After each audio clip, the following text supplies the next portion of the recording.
अच्छा साईं, हींअर असीं पुॼी चुका आहियूं कैंडी में। हीअ होटल वरितो आहे तक़रीबन 3,500 पाकिस्तानी रुपीज़ या श्रीलंकन रुपीज़ जे बराबरि आहे।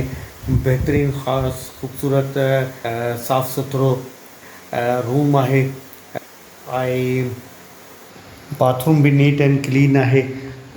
3 स्टार 4 स्टार जहिड़ो रूम एंड बाथरूम वग़ैरह, जंहिंमें मुस्लिम शावर जी बि फैसिलिटी आहे ऐं पाणी बि ॿुधायो वियो आहे त 24 कलाक गरम मिलंदो।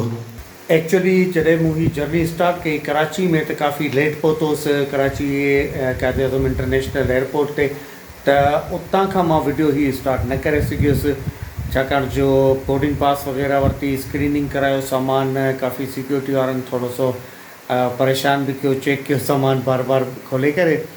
सो मुंहिंजी जेका ही वीडियो शुरू थी नी करे श्रीलंका में जॾहिं लैंड कयोसीं श्रीलंकन बंदरा नाइके एयरपोर्ट ते, उतां खां मुंहिंजी जर्नी शुरू थी। काफ़ी थकियल आहियां, सॼो ॾींहुं जेको आहे सो जर्नी में या या कुझु कमकारनि में गुज़री वियो। सो हाणे जेको आहे सो आराम था कयूं। सुभाणे सुबुह जो असांजो प्रोग्राम आहे त कैंडी घुमंदासीं, कैंडी पाण घुमंदासीं, तव्हांखे बि ॾेखारींदासीं। कैंडी तमामु बहितरीनु ख़ूबसूरत शहर आहे। हिन वक़्तु बि हिते जेको माहौल आहे, एनवायरमेंट आहे या जेको वेदर आहे उहो ॾाढो प्लेज़ेंट आहे।